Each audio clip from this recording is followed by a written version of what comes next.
noise and the rattle in the dark. Hit like, subscribe for more long-form myth dives, and ring the bell so the next chapter arrives before the honey seals shut. Loki's punishment was brutal. Bound deep within a cavern, his body lashed to 3 jagged rocks with the entrails of his own son. Above him, a serpent hung poised, venom dripping relentlessly onto his exposed skin. This scene, drawn from the poetic Edda and the prose Edda, became a symbol of both divine vengeance and suffering that echoed through Norse legend. But the gods never counted on one presence: Sigyn, Loki's faithful wife. Her hands trembled as she knelt beside him, catching each drop of poison before it could sear his flesh. Her quiet devotion became a fragile shield against the god's wrath. Why did she choose loyalty over escape? The answer reveals a truth about love that endures even when the world itself seems lost to darkness. Yet before the cavern, before the venom and the silence, there was a betrayal that shook the heart of Asgard. Baldur was the light of Asgard, cherished by gods and mortals alike. His laughter filled the halls, a warmth that even the golden apples of Idun could not rival. When ominous dreams began to trouble him, his mother Frigg, desperate to protect her son, secured oaths from every creature and object in existence never to harm him. All, that is, except the mistletoe, too slight, too innocent to warrant suspicion. Loki saw opportunity in what others dismissed. He fashioned a dart from that fragile branch and sought out Hoder, Baldur's blind brother. "Here," Loki murmured, placing the weapon in Hoder's uncertain grasp, "let me guide your hand." The dart struck its mark. In an instant, Baldur's light was snuffed out, his presence gone from the world. The gods stood in stunned silence, their joy shattered. Loki lingered in the shadows, the faintest smile on his lips, before slipping away unseen. The prose Edda tells us the pyre burned for 9 nights. Baldur's wife, Nanna, overcome with grief, cast herself onto the flames, her spirit entwined with his. The gods heaped treasures upon the funeral bier, Odin's ring Draupnir, Baldur's own ship Hringhorni, to honor him, but no offering could fill the void left behind. The air grew heavy with suspicion. As the smoke twisted skyward, word spread of an old woman whispering to Hoder in the moments before the fatal blow. When Thor forced the truth from a trembling servant, silence fell like a shroud. Loki's name was not spoken, but its weight pressed upon every heart. The gods had tolerated his mischief, his clever lies, even the theft of Sif's hair. But this was different. The poetic Edda names him plainly: Loki, the guileful who brought it about, from which all misfortune came. Odin convened the gods to pass judgment. No mead flowed, no boasts rang out. The All-Father's single eye burned cold as he named Loki Oathbreaker and Kinslayer. Weapons gleamed in restless hands. Even gentle Friar's fingers tightened around his sword. Loki understood the god's fury. He fled Asgard, his mind racing with schemes. As told in the prose Edda, he built a lodge in the mountains, doors on every side, always watching for his pursuers. Still, he could not outrun their vengeance. Odin's gaze found him, even in hiding.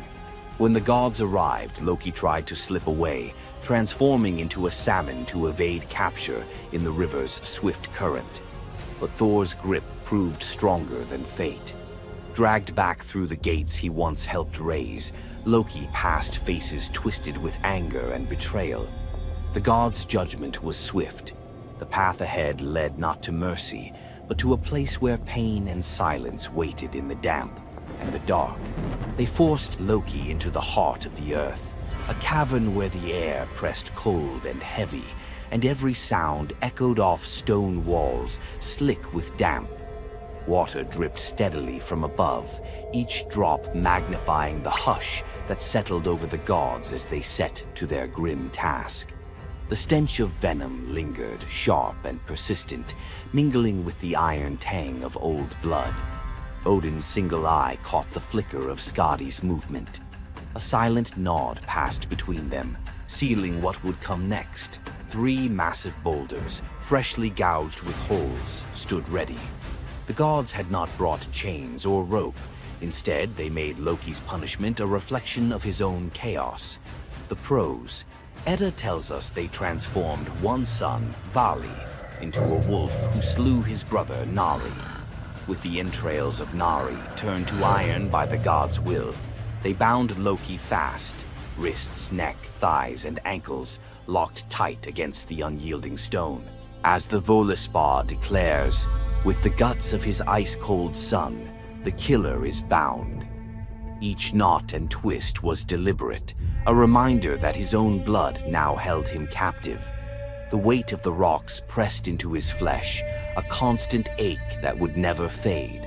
Skadi stepped forward, her presence sharp as frost. In her hands a serpent writhed, its fangs gleaming. She fixed the creature to a stalactite directly above Loki's face.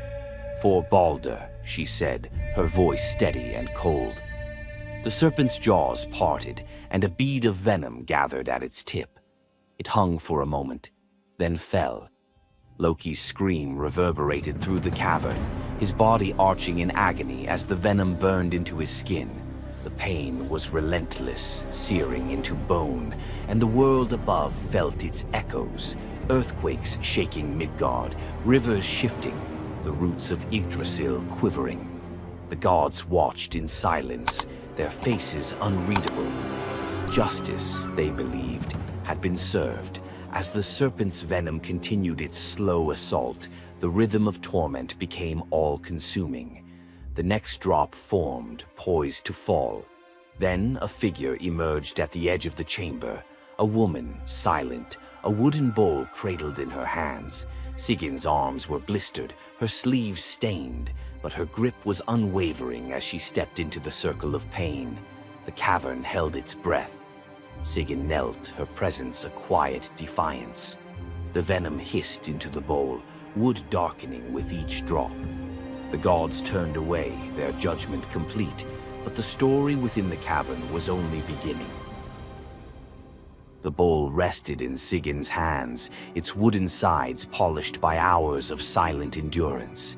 She knelt on the cold stone, skirts bunched beneath her, and waited for the serpent's venom to fall.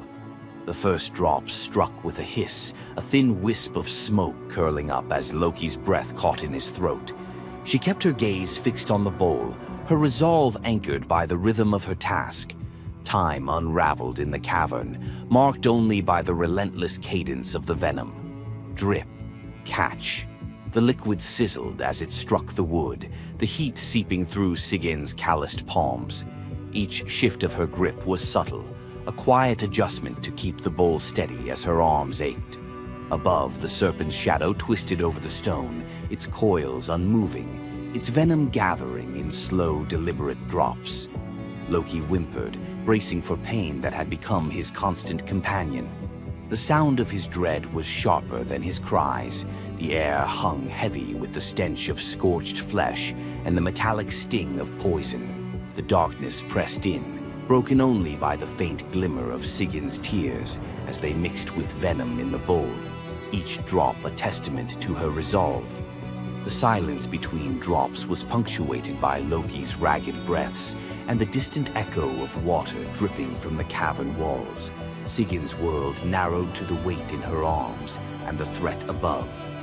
The bowl filled, the venom rising perilously close to the rim. Sigyn's muscles trembled, but she did not let her grip falter. When at last the bowl brimmed, she had no choice but to turn away. In that brief moment, as she emptied the venom onto the rocks, Loki's body convulsed, his scream raw and unrestrained. The poison ate into the stone, leaving blackened scars as Sigyn hurried to wipe the bowl clean and return to her vigil. For time beyond reckoning, Sigyn remained. The myth offers no window into her thoughts, only the image of her kneeling, unwavering as Loki's mind splintered under the weight of his agony.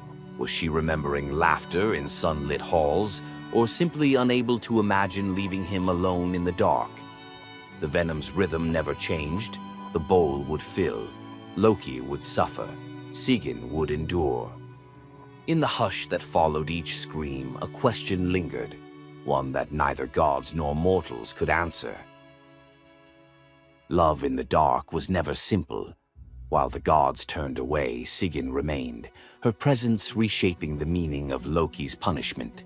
His betrayals had echoed through Asgard, yet her loyalty was a force the gods never expected.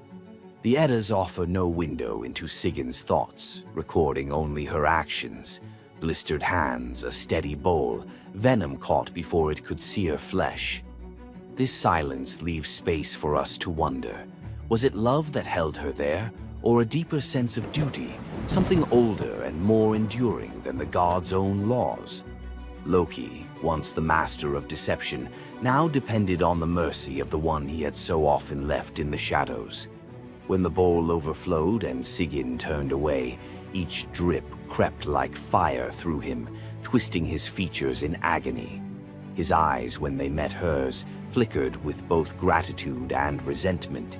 He needed her, but the venom's torment mingled need with bitterness.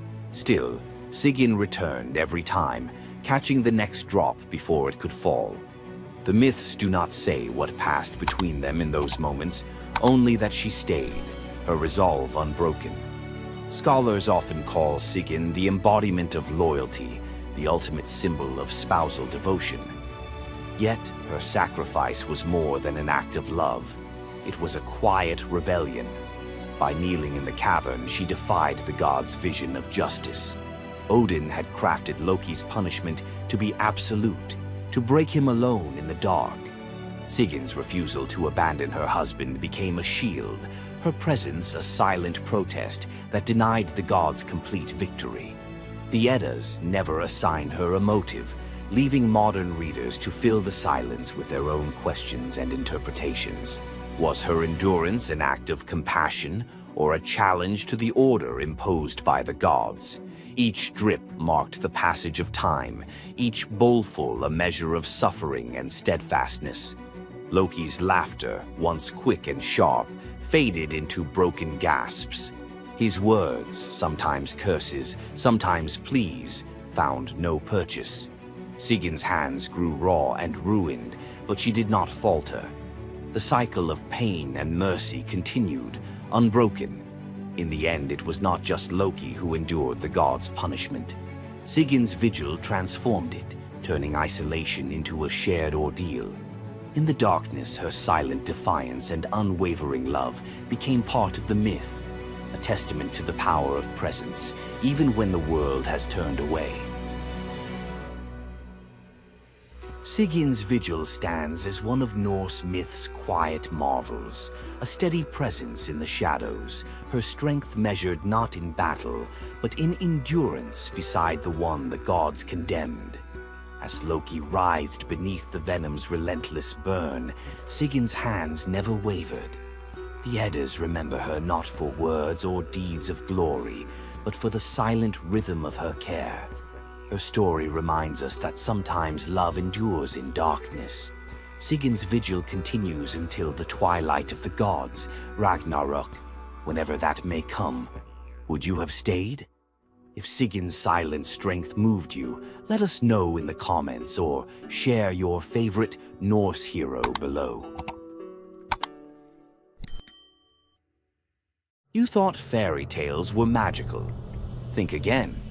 The real origins of these classic tales are disturbing, gruesome, and filled with horror. Many of these stories have been sanitized for modern audiences, but their original versions were filled with betrayal, curses, and brutal consequences. From Pinocchio's horrifying fate to the true story of Bluebeard, let's dive into the darker side of fairy tales that history tried to erase. Fairy tales weren't always about happily ever after. Many of them were cautionary tales, warning of real dangers, human cruelty, and supernatural horrors. One, the original Pinocchio, a gruesome fate. Before Disney made him a lovable puppet, Carlo Collodi's original Pinocchio was a terrifying little troublemaker. Instead of learning his lesson, he was hanged from a tree by a group of bandits, left to suffocate as a punishment for his misdeeds. 2. Bluebeard, the serial killer's tale. Bluebeard was not a misunderstood nobleman. He was a full-blown serial killer. In Charles Perrault's version, Bluebeard marries multiple women and forbids them from entering one locked room. When his latest wife disobeys, she discovers the corpses of his past wives, hanging from hooks. He nearly kills her too, but she's saved at the last second by her brothers. Some believe this gruesome tale was inspired by real-life figures like Gilles de Rais, a nobleman convicted of horrific crimes. 3. The Pied Piper, a tale of mass disappearance. The Pied Piper of Hamelin was not just about a man who played music to lead away rats. He also took the children. In some versions, the town refuses to pay him for his services, so he takes revenge by luring all of their children into a cave, where they are never seen again. Historians believe this could be based on a real event, where an entire group of children from Hamelin mysteriously vanished in the Middle Ages. 4. Rumpelstiltskin, a vengeful trickster. In the original versions of Rumpelstiltskin, when the young queen guesses his name, he doesn't just leave. He flies into a rage so intense that he tears himself in half. In some versions, he stomps on the ground in fury, falling into a pit and disappearing forever. His obsession with taking the queen's child has led some to believe he wasn't just a trickster, but something far darker. 5. The Robber Bridegroom, a wedding night nightmare. This lesser-known grim tale tells the story of a young woman forced to marry a wealthy man. Suspicious of her husband-to-be, she follows him to his home, only to discover that he and his band of robbers murder and eat women. She watches in horror as they butcher a young girl, cutting her into pieces. Luckily, she escapes and exposes them, leading to their execution. 6. The Juniper Tree, a tale of cannibalism and revenge. One of the most horrifying grim fairy tales, The Juniper Tree tells of a stepmother who decapitates her stepson, cooks his body, and feeds it to his unsuspecting father. The boy's sister buries his bones under a juniper tree, and from the tree the boy returns as a vengeful spirit, transforming into a bird and dropping a millstone on his stepmother, crushing her to death. 7. The Girl Without Hands, a story of betrayal and survival. In this disturbing fairy tale, a poor man accidentally sells his daughter to the devil in exchange for wealth. When she resists the devil's temptations, her own father chops off her hands to fulfill the bargain. Eventually, she escapes, gains magical silver hands, and finds a happier fate, but not before enduring unimaginable suffering. Why were these stories so disturbing? Fairy tales weren't just for children.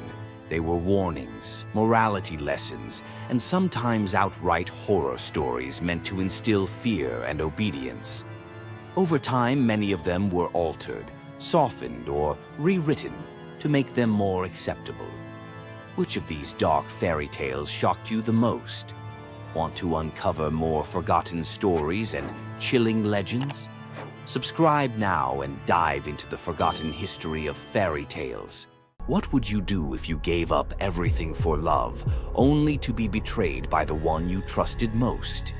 In the Greek myth of Medea, love led to ultimate revenge, and the consequences were deadly. Let's dive into this tragic tale. Medea, a sorceress of immense power, fell in love with Jason, the leader of the Argonauts, when he came to her homeland seeking help. Medea, who was deeply in love with him, used her magic to aid him in his quest for the Golden Fleece. She betrayed her own family, murdered her brother, and helped Jason achieve his goal, all out of love for him. Once Jason had the fleece, Medea fled with him to Greece, where they started a life together. But as time went on, Jason's love for Medea faded. He decided to marry Glauce, the daughter of Creon, the king of Corinth, in an effort to secure a more powerful position. Medea, heartbroken and furious at the betrayal, decided to exact her revenge. She used her powers to craft a poison so deadly that it would burn Glauce alive when she put on a beautiful dress that Medea had sent her as a gift. But Medea didn't stop there. In her grief and rage, she murdered her own children, Jason's children, to ensure he would suffer the most for his betrayal. The pain of losing everything she loved was unbearable, and Medea, having left nothing behind but destruction, fled to Athens, leaving Jason to wallow in his sorrow and regret. Medea's story is a tragic reminder of the destructive power of betrayal and the extreme lengths to which love can drive someone. Sometimes love is not only blind, but it can also lead to devastation and vengeance. Does Medea's vengeance leave you thinking about the darkest side of love? Subscribe for more ancient Greek myths filled with twists, power, and passion. Hey, myth explorers, ready to wander off the beaten mythological path? You know Zeus's thunderbolts and Hercules' labors. Fine. But what about the day the bees turned their backs on their god, or the huntress whose sons were cursed to become flesh-hungry bears? Or a girl so clever Athena loved her, then hated her enough to shrink her to an ant? And finally, an apple that quite literally broke a young man's heart. Keep watching. Each tale swerves from wonder to horror to bittersweet awe, and the last lines of every story connect like hidden threads. Miss even 30 seconds, and you'll lose the clue that ties them all together. When Zeus married Hera, Hermes carried gold-edged invites to every being, mortal, divine, animal. Chelone, a river nymph, accepted with a careless nod, but when the day came, she sniffed at the sky, poked the embers in her hearth, and sighed, "My little house is warmer than Olympus." Hours later, the wedding procession rolled past in thundercloud pomp. Hermes spotted Chelone's empty chair. Rage ignited in his silver sandals. He swooped down, seized the entire cottage, roof, pillars, walls, Chelone still clutching a teacup inside. One spell later, cottage and nymph fused into a single creature, shell on the back, head poked out, doomed to crawl forever carrying the home she wouldn't abandon. The first tortoise. Locals swear that on spring evenings, if you kneel by a brook and whisper, "Leaving soon?" any tortoise nearby will retreat into its shell, tiny echo of a goddess-scorned recluse. Long before "Save the Bees" was a slogan, there was Aristaeus, demigod shepherd, inventor of cheese, olive oil, and above all, beekeeping. People swore the hum of his hives kept sickness out of the valley. Then one midsummer dawn, every bee lay motionless, wings stiff as parchment. The air that once thrummed with life sat dead and silent. The villagers called it the funeral of the bees. Desperate, Aristaeus trekked through reeds to consult Proteus, the shape-shifting sea prophet. Proteus, half seal, half seer, spat seawater and hissed, "The nymphs of the meadows curse you for the part you played in Eurydice's death. Mourn in their tongue, blood, smoke, and remembrance. The penance? 4 pure bulls and 4 unblemished heifers sacrificed at a spring, their carcasses left to rot beneath the sun. An act so revolting only the gods could read its poetry." Aristaeus obeyed, mouth clamped against nausea. On the third sunrise, he returned. From one bull's ribcage poured a golden cloud, brand new bees poured from death itself, swirling like incense into the sky. The message was brutal but clear. Regeneration demands sacrifice. Aristaeus fell to his knees, honeyed tears streaking his cheeks as the swarm chose his outstretched arms as their first hive. King Midas wanted an army, one soldier. So Festus cast Talos, a walking fortress of molten copper now hardened to bronze. 3 times a day, Talos circled the island. Invaders saw a man-sized sunrise sprinting the shoreline, hurling stones the size of oxen. Yet, the gods built Talos with a single flaw, a plug, at his ankle sealing a vein that pulsed ichor, divine lifeblood. Cue Jason and the Argonauts, desperate to dock. The witch Medea stepped forward, eyes glinting like mercury. Mighty Talos, you are metal, but do you feel pain? She sang of mortality, of rust, of endless duty with no rest. The bronze giant, half mind, half mechanism, knelt suddenly aware. A breeze teased the nail loose. One crimson gold jet spurted. Talos staggered, knees carving trenches in sand, and crashed, an empty shell echoing like a temple bell. Crete was silent but for the hiss of ichor boiling away. Local fishermen still claim some sunsets tint the sea bronze, Talos's lifeblood swirling just beneath the waves, hunting for its lost shell. Coronis of Thessaly loved Apollo, or thought she did, until a mortal soldier caught her eye. While Apollo healed plague in Delphi, Coronis entertained her new lover in secret. Only the raven, Apollo's avian spy, saw everything. The bird wrestled with the knowledge. If it spoke, a human would die. If it stayed silent, a god would suffer humiliation. Instinct won, loyalty to the sun. It flew for 3 days, trailing white feathers through storm clouds, and crashed onto Apollo's lap to report the betrayal. Apollo's rage was surgical. One golden arrow, one heartbeat, Coronis felled. But as her blood soaked the sheets, guilt hit harder than plague, because Coronis carried his unborn son, Asclepius. Apollo yanked the child from the dying womb, gave him to the centaur Chiron, and spun on the trembling raven. You wanted me to see darkness. Now wear it. Flames the color of a lunar eclipse licked across white plumage, charring every feather jet black. The raven screeched, not from pain, but from shame immortalized. From then on, ravens lost the ability to speak in clear words. All that's left is the croak that sounds like a secret you can't quite make out. King Salmoneus looked at Olympus and saw a marketing opportunity. He forged iron wheels that struck bronze streets, sparking hellish fire. He hung bronze kettles along rope bridges, and when his servants tugged the ropes, they roared like thunder across the sky. During festivals, he hurled lit torches from his chariot, shouting, "Tremble, mortals! I am Zeus!" Crowds, half fearful, half entertained, showered him with offerings. Thunder for Hire became the hottest ticket north of Delphi, but word climbed the air like smoke, reached the real Zeus, who waited for the perfect dramatic sting. On Salmonia's grandest fate, dark clouds gathered, but the sky remained eerily quiet.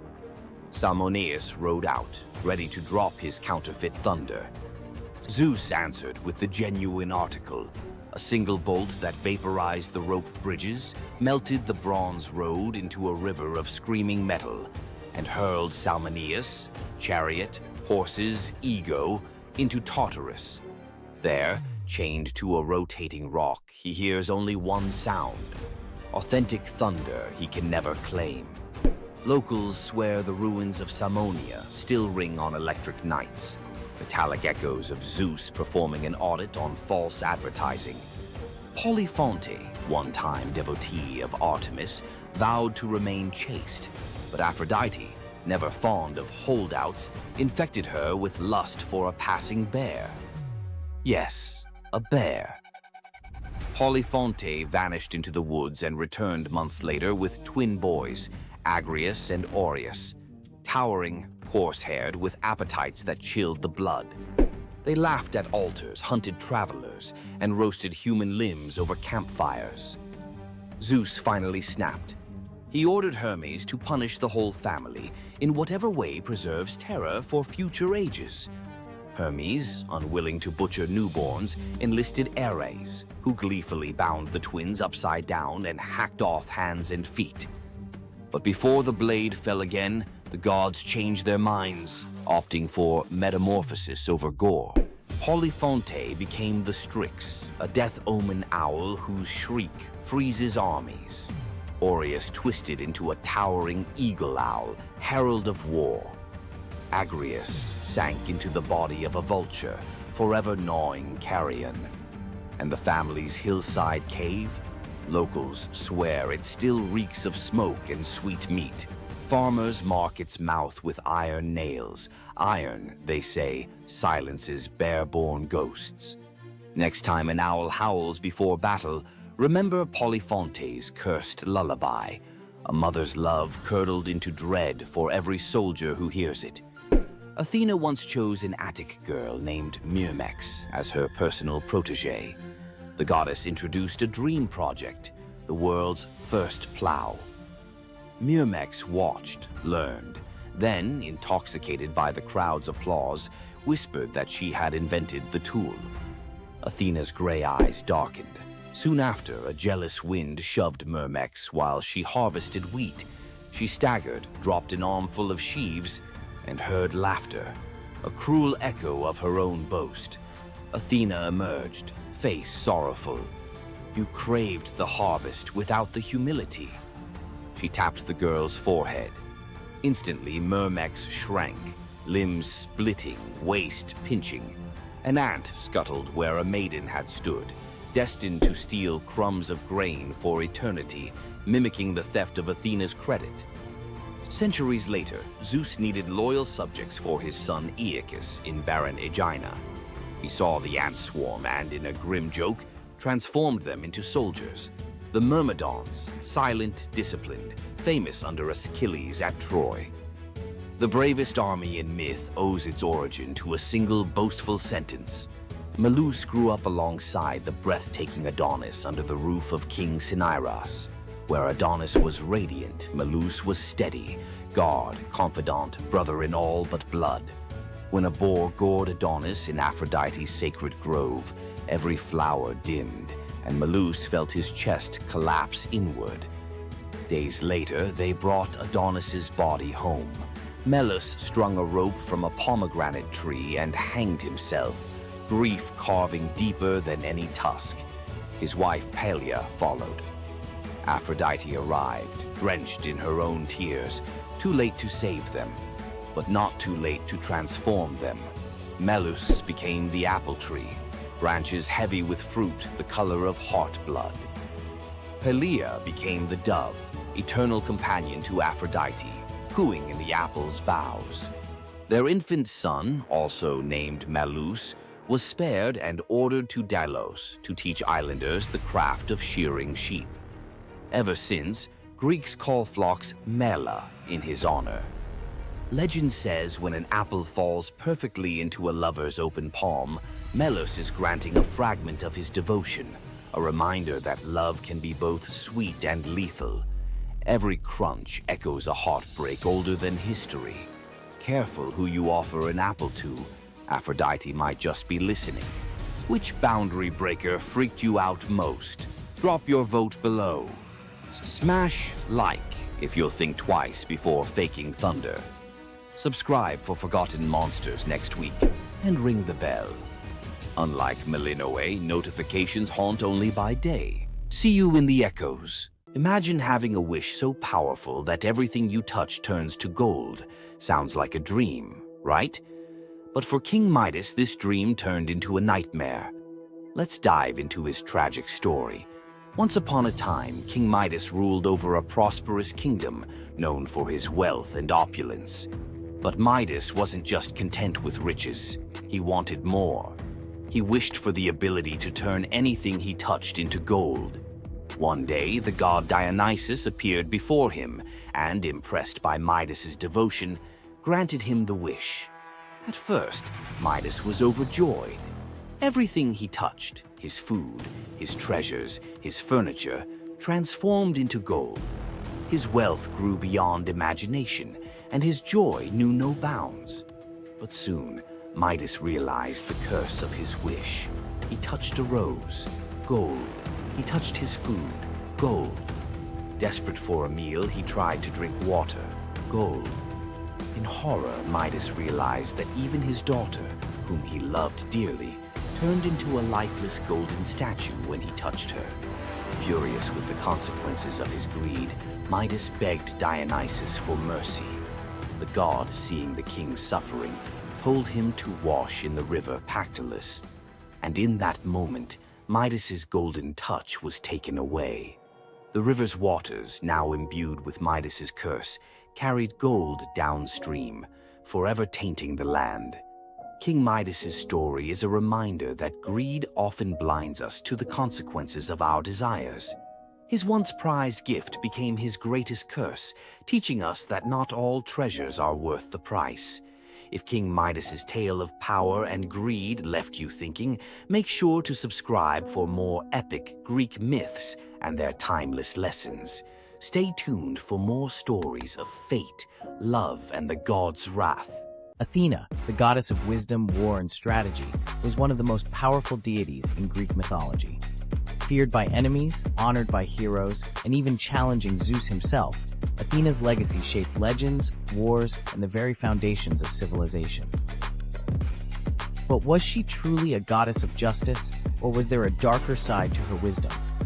Let's dive into the real story of Athena. Athena wasn't born like other gods. She burst fully grown from Zeus's head, armed with a spear and shield, a goddess of war and wisdom from the very start. But her story is more than just divine power.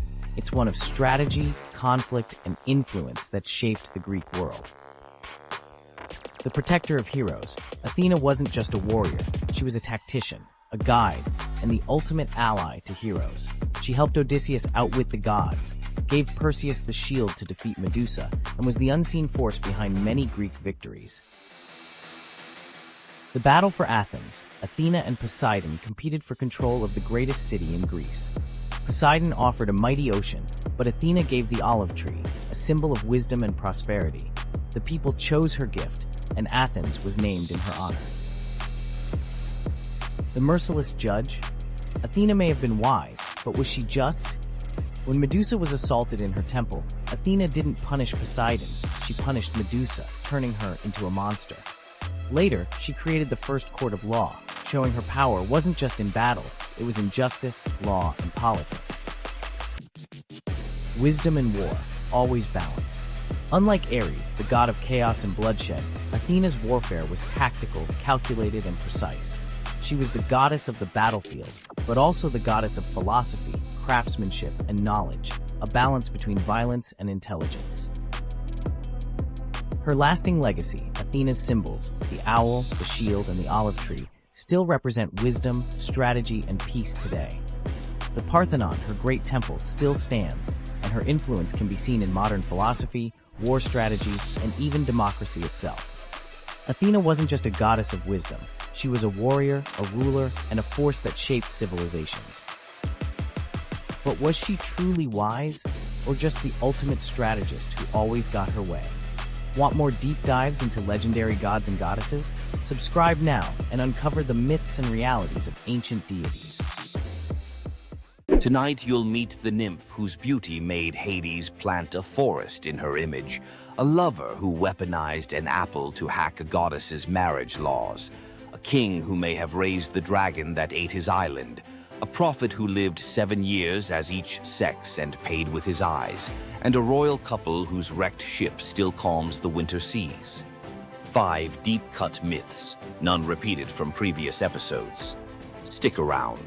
The last scene explains why every item you just saw is really the same warning. Luce, daughter of Oceanus, shimmered like morning on still water. Hades saw her bathing on the Styx's shore and felt the ache of something that might have been love, if gods knew limits. He swept her into his shadowy chariot. In the underworld, things don't rot the way they should, they transform. When Luce's mortal bloom began to fade, Hades panicked. Unable to bear her disappearing, he offered the only gift he understood, immortality as landscape. He touched her hair. It stiffened into bark the color of moon-bleached bone.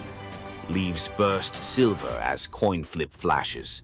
Luce the woman became Luce the white poplar, blazing at the center of Elysium. Dead heroes rest beneath her, weaving garlands from her two-toned leaves. Dark one side, pale the other, to remind them that joy and grief always grow on the same branch. The Cercopes, twin dwarf tricksters Passalus and Acarus, live by trolling. They steal Heracles' bow and club, giggling about how the hero's butt is black as a kettle from soot. Heracles wakes, grabs both by the ankles, slings them over a pole like squirming fish, and marches toward the city to sell them. Dangling upside down, blood rushing to their heads, the twins can't stop roasting him. Even Heracles, no stranger to rage, breaks into reluctant laughter. But Zeus, hearing their unfiltered comedy, decides the world needs more mischief. He transforms them into the first monkeys, bodies still small, faces still grinning, forever swinging by what once bound them, their own tails. Sailors claim the Cercopes occasionally regain speech during eclipses, whispering new insults at any heroic statue within earshot. King Lycurgus hated surprises. When the brand new god Dionysus marched through Thrace with drums, wine, and ecstatic maenads, Lycurgus saw a security threat. He banned viticulture, arrested Bacchic followers, even ordered his soldiers to whip the vines until they confessed their treason. Dionysus escaped into sea foam, but vengeance fermented quietly. First, the king's barley crops twisted into miniature grape clusters. Then, every cup in the palace turned to wine, no matter what was poured. Finally, Lycurgus woke screaming. Vines were sprouting from his own feet, snaking up his calves, pinning him to the palace floor. He hacked at them only to realize he was slicing his own flesh. The vines were his veins. Driven mad, he swung an axe at what he thought were tendrils on an oak and beheaded his heir. The gods let him blister in that guilt until locals, terrified, bound him and hurled him into Mount Pangaion's man-eating cave. The vines retracted, but his screams never did. Acontius, a handsome nobody from Chios, spots rich girl Sidipe under the temple colonnade. He can't speak to her, class gap miles wide, but he can exploit Olympus's fine print. He scratches on an apple. I swear by Artemis to marry Acontius. He rolls it to her sandal. She idly picks it up and reads the words aloud, which in Artemis's precinct equals a binding oath. Sidipe leaves, confused, but every time her father arranges a proper fiancé, she collapses with fever, so savage priests fear plague. The oracle digs through the divine TOS and finds the hitch. She's already sworn. When Sidipe finally weds Acontius, the fevers vanish. Artemis shows up, not angry but amused, honoring the couple with everlasting fidelity in exchange for the clever tribute. Moral: speak casually under a goddess's roof and the contract is in ink you can't see. Long before the Trojan War, the island had no king, only scattered fishermen and goats. Then a stranger arrived, Cycreus, towering, scarred, carrying a bronze spear notched with unknown runes. He spoke little, ate alone, but worked miracles.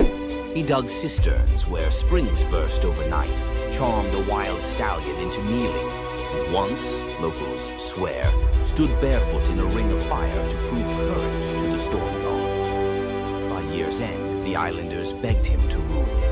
They didn't know he walked with a secret. He dreamt every night of fire-scaled dragons devouring his childhood village, and woke with soot under his nails, though no hearth burned nearby. Months after his coronation, goats began disappearing. Nets came up shredded as if bitten by iron teeth. One dusk, a shepherd stumbled into the agora, eyes wide, clutching a bronze scale the size of a dinner plate, edges smoking. He'd found it at the mouth of a cave where the mount met the sea.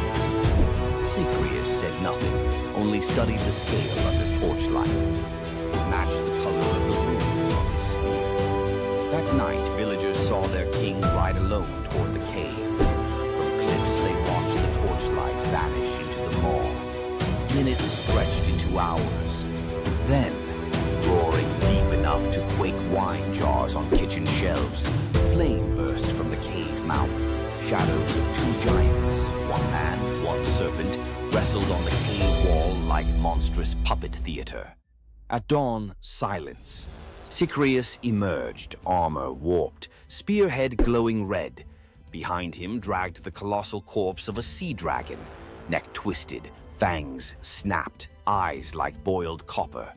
The island erupted in praise. They crowned him with laurel and called him Draken Soter, dragon savior.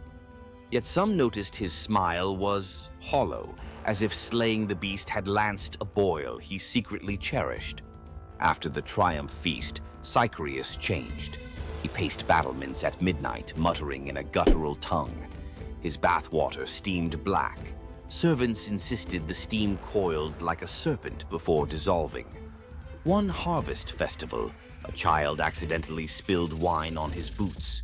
Cycraeus roared, eyes flashing ember orange, and the boy swore he saw scales ripple under the king's skin. Rumors spread. Had the battle fused man and monster? Or darker, had Cycraeus never slain the dragon at all? Had he absorbed it? When storms flattened olive groves and fishermen found their nets burnt as though by underwater fire, the islanders panicked. They begged Eurystheus of Athens to intervene. The hero sailed with 50 hoplites, each carrying asbestos-soaked nets and mirrored shields to confuse reptilian eyes. But at the gate they met not a beast, only their king, bare-chested, spear discarded, arms raised. Cycraeus confessed the dragon's fury had leaked into him.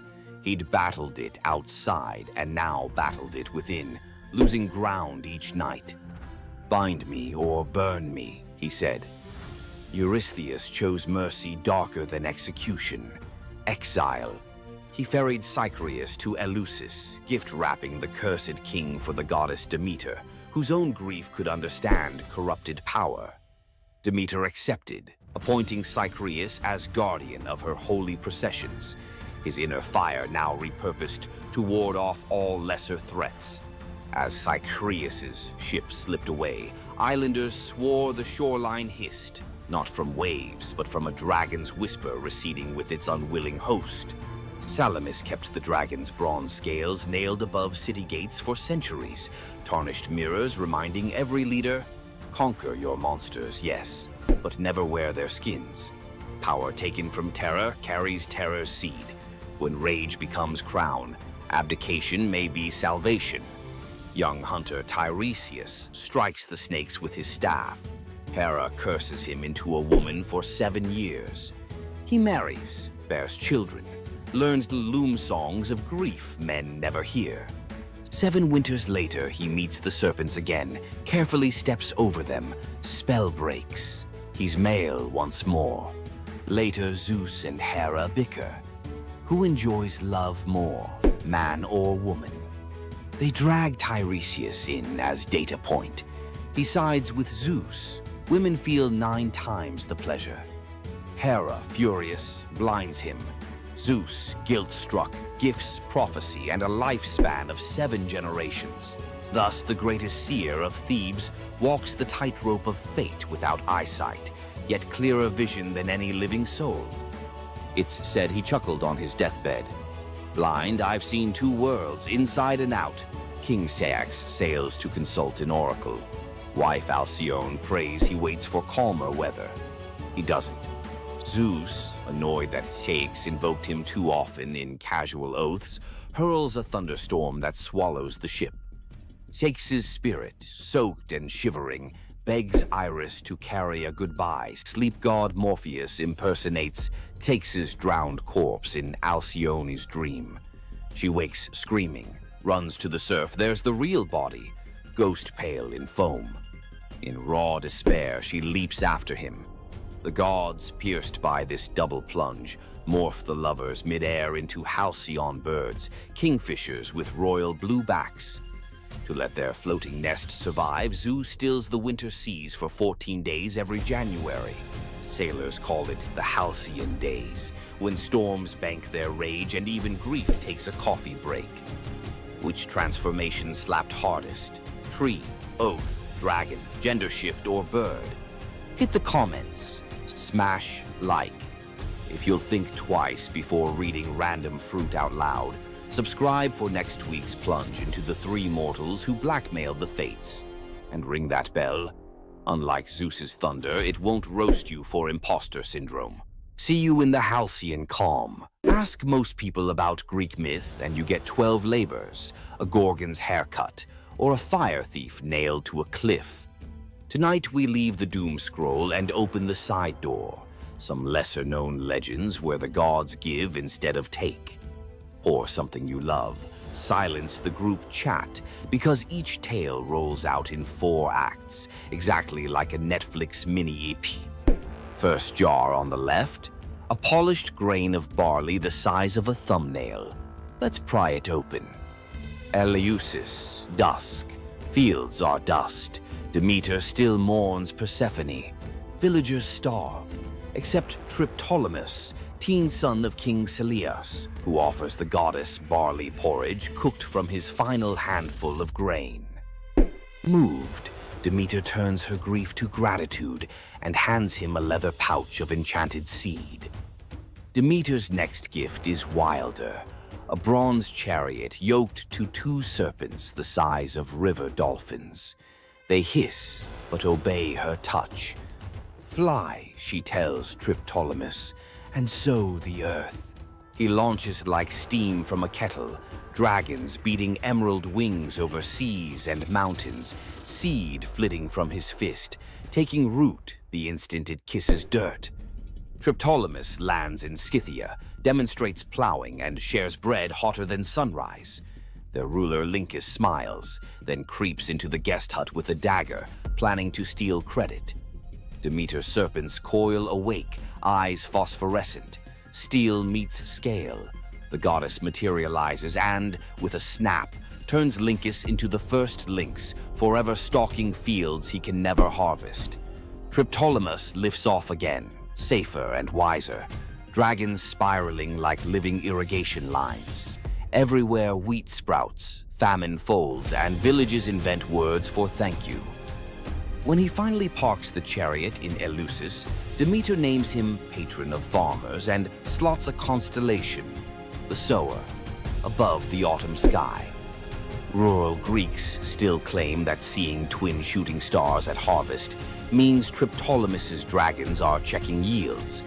In Achaean ripes, stonemason Mycilus woke 3 nights running to the same dream.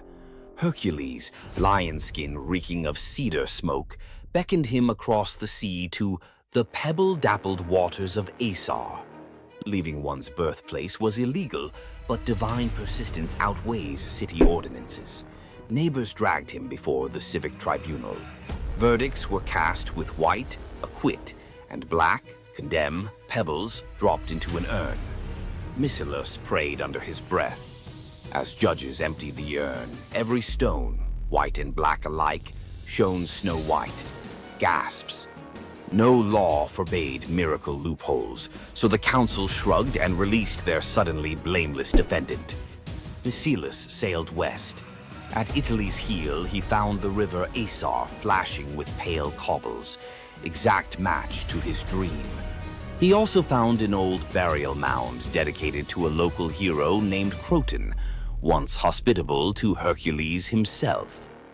Prophecy clicked like a lock. He founded Croton on that spot, planting the first stone in the new city wall with his own calloused hands. 2 generations later, Croton would dominate Magna Graecia in athletics and medicine, home of Milo the wrestler and Pythagoras' school. Locals still tell tourists to pocket a white pebble for courage. Hercules' ancient thumbs up. On Crete, baby Zeus hides from Cronus inside the Idaean cave. A gentle goat, Amalthea, nurses him with milk so sweet it smells of thyme. Curate's warriors clash shields outside to drown infant cries. Toddler Zeus, already wrestling destiny, grabs Amalthea's horn during roughhousing. It snaps off, Horrified, he touches the broken horn and wills it to pour ambrosia and jewels, an apology in infinite supply. The horn becomes cornucopia, everlasting symbol of abundance. Amalthea is lifted to the stars as Capella, brightest goat in the sky. Every harvest festival, Greeks tip wine from a horn-shaped rhyton, so the cave child remembers. The practice survives today in the very shape of Thanksgiving centerpieces, because one young god learned that breaking something you love can birth generosity that never runs dry. Argos prepares a grand procession to Hera's temple 6 miles away. Oxen assigned to pull the gilded cart of priestess Sidip, aka Mor or Awol. Her sons, athletes Cleobus and Biton, lock eyes and shrug. Where are the oxen today? They yoke themselves, veins corded, and drag the 2-ton cart under Mediterranean noon. Crowds scatter petals, sweat rains on marble road. At the temple steps, mother dismounts, trembling with pride. Sidippe prays, "Great Hera, grant my sons the best blessing a mortal can have." After sacrifice and feast, the exhausted brothers fall asleep in the sacred hall, smiles still ghosting their faces. They never wake. Peaceful exit at peak glory. Hera's idea of the highest gift. Argives commission life-size statues at Delphi, muscles forever flexed. Travelers note the serenity on stone brows, testament that sometimes a swift, dignified curtain call outranks long, ragged applause.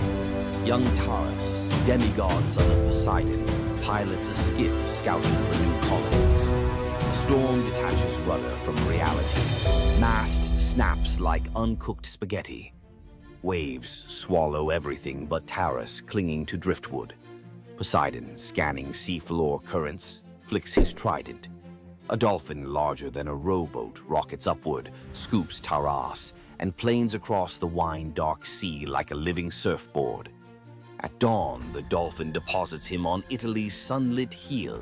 Taras climbs a bluff, sees fertile plains ribboned by a gentle river. He plants Poseidon's miniature bronze trident in the sand and declares a new polis. The colony, Tarentum, today's Taranto, mints coins of a boy riding a dolphin, trident aloft. Local fishermen still carve tiny dolphins on prows, tribute to the uncanny GPS system that once delivered a founder to the perfect harbor. Aphrodite and winged son Eros picnicked amid spring anemones, boasting who could gather the loveliest bouquet. With wings, Eros predictably stuffed his basket first. Enter Peristera, a mortal handmaid collecting herbs nearby. Seeing Aphrodite's crestfallen smile, she wordlessly tipped her own armful of blooms into the goddess's basket. Eros protested, "Rules breach." Aphrodite just laughed, victory fragrant in her arms. Jealousy and Cupid's arrows share barbs. Eros flicked one tiny dart and poof, Peristera shrank into downy white feathers. Aphrodite scooped up the bewildered bird, whispering apologies and protection. Peristera, now a dove, gained a new language of coos and cloud-high freedom. The goddess decreed doves sacred henceforth, harbingers of peace and liaisons for lovers.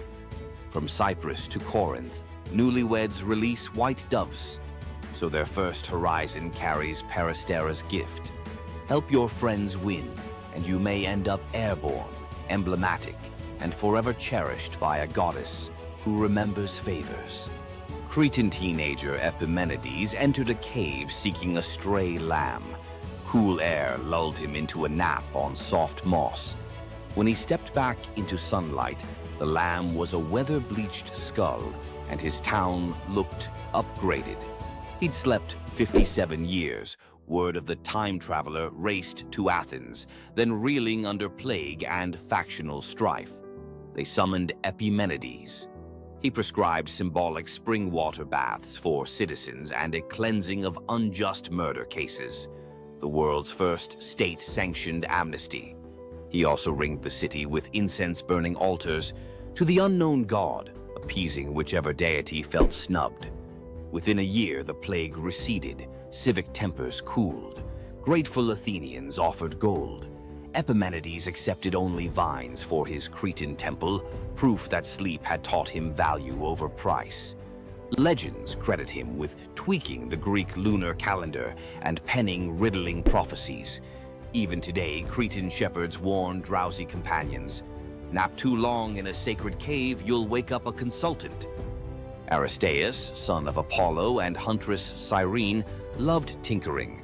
Olives here, cheese there. When shepherds complained of wild honey going rancid, Aristaeus studied bees like living alchemy. Nymph tutors taught smoke calming and linen veils. Soon, Aristaeus produced honey rumored to heal fevers. Even Olympians craved his combs. One blistering summer, disease wiped out his hives. Desperate, he consulted shape-shifting Proteus, who advised a strange remedy. Sacrifice 4 bulls and leave their carcasses sealed. From decay rose new swarms, robust and disease-proof, the mythical origin of begonia, or bee birth. Greek farmers copied the ritual symbolically with perfumed ox hides draped over empty hives at spring equinox. Aristaeus planted thyme to flavor future honey, invented the first clay smoker, and dedicated his success to the seasonal Etesian winds, ensuring cool breezes helped the bees cap wax perfectly. Modern beekeepers in Greece still call a sudden helpful wind Aristaeus' breath. Zeus and Hermes, disguised as dusty travelers, canvassed a Phrygian village for lodging. Gold door mansions slammed shut. Only an aged, poor couple, Baucis and Philemon, welcomed them into a mud brick hut. They served cabbage soup, pork scraps, and local wine. Mid-pour, Baucis noticed the jug stayed full. Eyes widened. Guests revealed divine light. The couple's first instinct? Ask the gods to spare their nasty neighbors if possible. Mercy before schadenfreude, classy. The village morphed into a marsh. The hut blossomed into marble columns. Zeus offered any reward. They chose to be temple keepers and to die together. Years later, as breath slowed, bark crept over their skin. Philemon an oak, Baucis a linden, branches intertwined over the temple forecourt. Travelers claim the twin trunks still rustle blessings on strangers who share food with drifters. Local children leave tiny cups of soup under the roots, because kindness apparently scales from hut to eternity tree. From marble votes that rewrite destiny to bees reborn in golden sunlight, tonight's legends hum one chord. Generosity, of spirit, of risk, of welcome, catches the gods' attention faster than any heroic flex. Drop a comment naming the myth that lit you up and tell us how you'd translate its core gift into today's life. Food bank pop-ups, urban beehives, pop-up nappies. Best idea gets animated into next episode's intro, your username in ancient Greek graffiti. If tonight rekindled your sense that the universe sometimes rewards the generous, like the video, subscribe for more secret corridors of myth and tap the bell so the algorithm's dolphin swims our next story straight to you.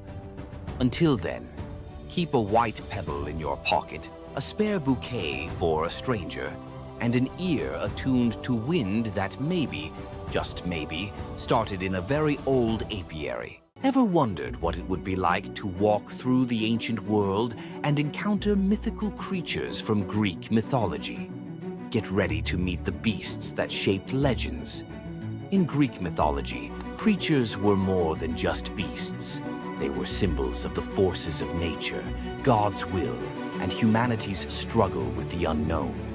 From the terrifying Minotaur lurking in the labyrinth to the mesmerizing sirens luring sailors to their doom, these creatures were as captivating as they were dangerous. The mighty Hydra, with its multiple heads that regrew each time they were cut off, was a symbol of unstoppable power. The Cerberus, the 3-headed dog guarding the gates of the underworld, represented the barrier between life and death. But not all mythical creatures were monsters. The graceful Pegasus, a winged horse born from the blood of Medusa, symbolizes freedom and the pursuit of the heavens. These creatures still live on in our stories, haunting the shadows of ancient Greece and whispering through the winds of time. Which Greek mythological creature fascinates you the most? Share your thoughts and don't forget to subscribe for more legendary tales from Greek mythology. What makes Zeus, the mighty king of the Greek gods, one of the most fascinating figures in mythology?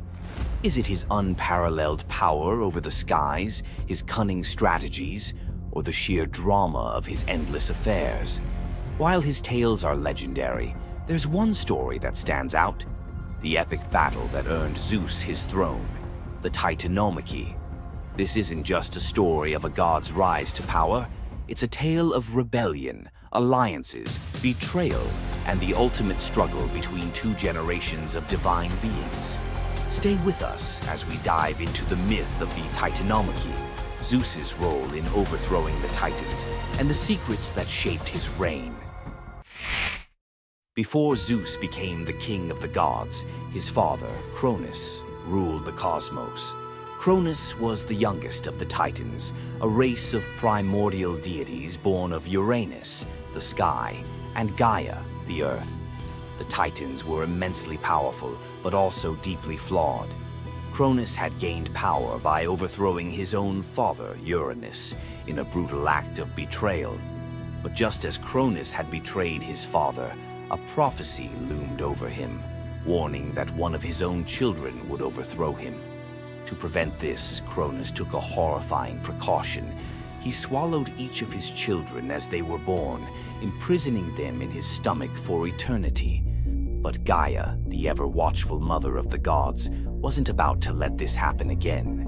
When Rhea, Cronus's wife, gave birth to Zeus, Gaia devised a plan. Rhea tricked Cronus by handing him a stone wrapped in swaddling clothes, which he swallowed, believing it was his newborn son. Meanwhile, Zeus was spirited away to a hidden cave on the island of Crete, where he was raised in secret. Zeus grew up under the care of nymphs and a goat named Amalthea, who nourished him with her milk. As he matured, Zeus learned of his father's tyranny and vowed to free his siblings and challenge Cronus's rule. Zeus couldn't take on Cronus and the Titans alone. He needed allies. His first move was to rescue his siblings trapped inside Cronus. With the help of the goddess Metis, Zeus tricked Cronus into drinking a potion that caused him to vomit up his children: Hestia, Demeter, Hera, Hades, and Poseidon, fully grown and ready for battle. Now united, the 6 Olympian siblings declared war on Cronus and the Titans. But the Titans were powerful, and the war, known as the Titanomachy, would rage for 10 years with no clear victor. Realizing they needed an advantage, Zeus turned to the most unlikely of allies, the Hecatonchires and the Cyclopes. These were monstrous children of Gaia and Uranus, imprisoned in Tartarus by Cronus out of fear of their immense power. The Hecatonchires had 100 hands and unparalleled strength, while the Cyclopes were master craftsmen.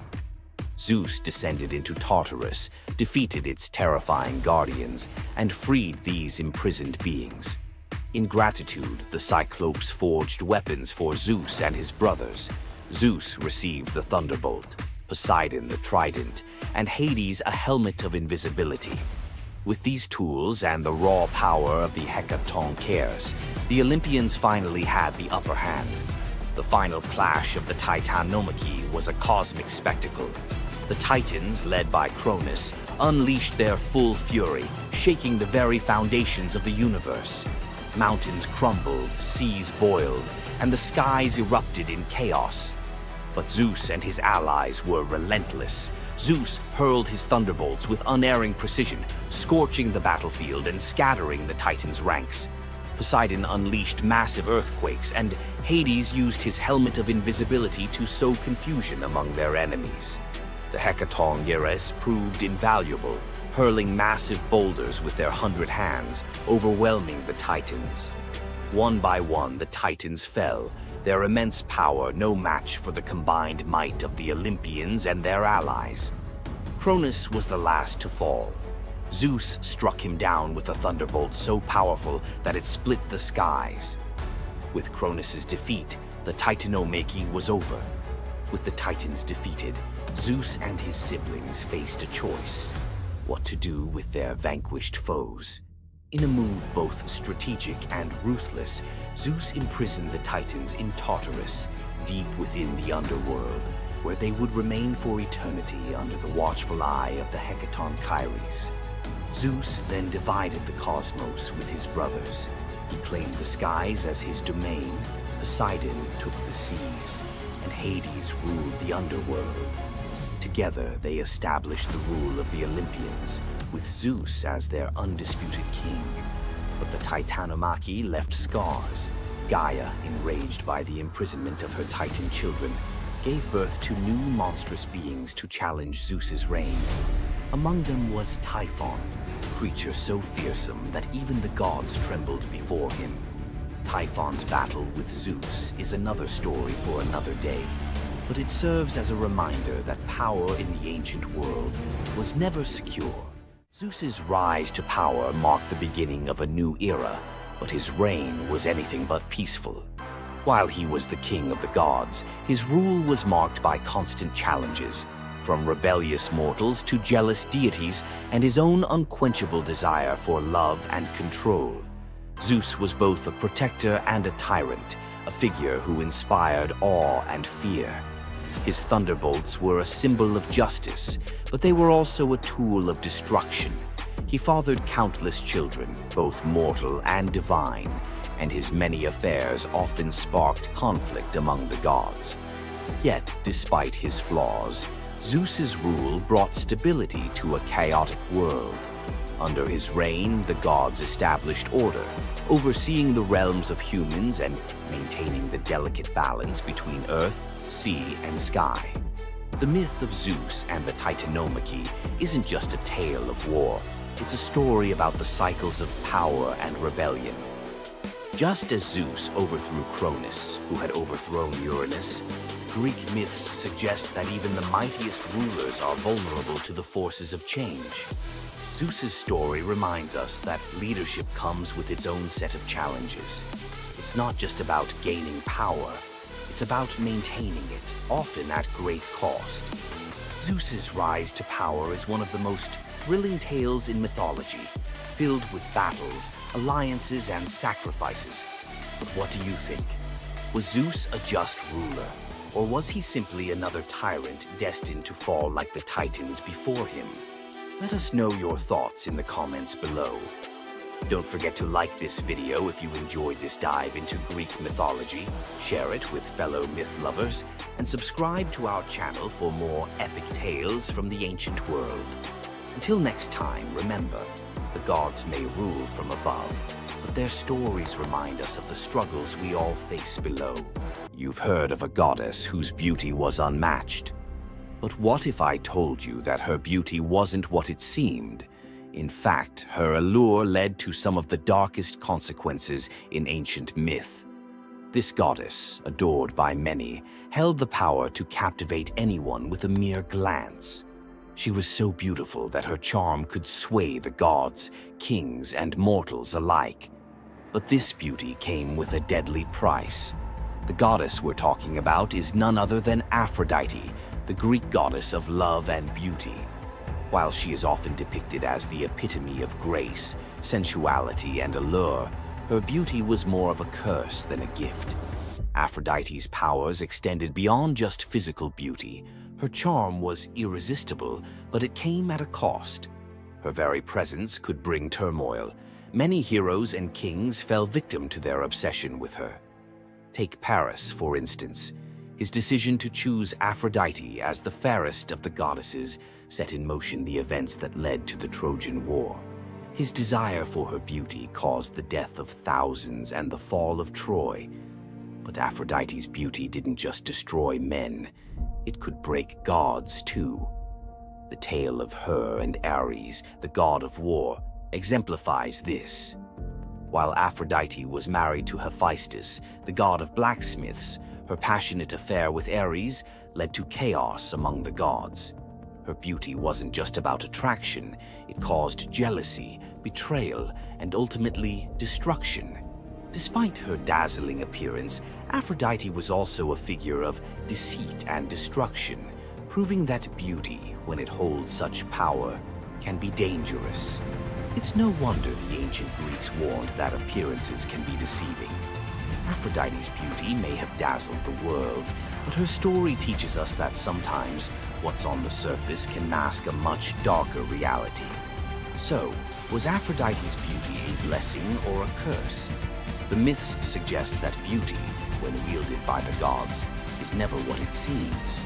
If you want to uncover more hidden truths about gods and goddesses from the ancient world, hit that subscribe button. There's so much more to explore in these captivating stories of the past.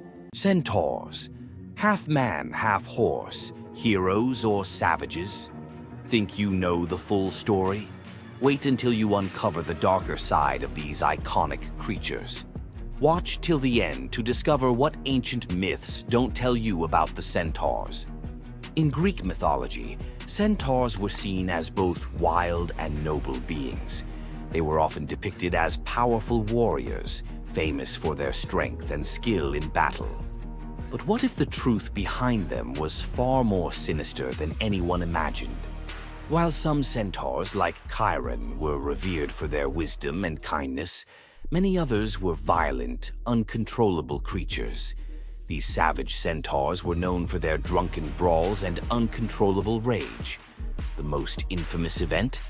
The Battle of the Lapiths and Centaurs, where they fought against the Lapiths during a wedding feast, leading to a massacre of both men and women. Their brutal behavior was more than just a mythological tale. It symbolized the chaos that could occur when civilization collided with the wild, untamed forces of nature. But why did the Greeks depict centaurs this way? Was it a cautionary tale about the dangers of unchecked power and savagery, or a deeper reflection on humanity's struggle between reason and instinct? The darker truth behind the centaur myth might just hold the key to understanding the wild, primal side of ancient Greek culture. Centaurs are more than just mythical beasts. They represent the conflict within us all.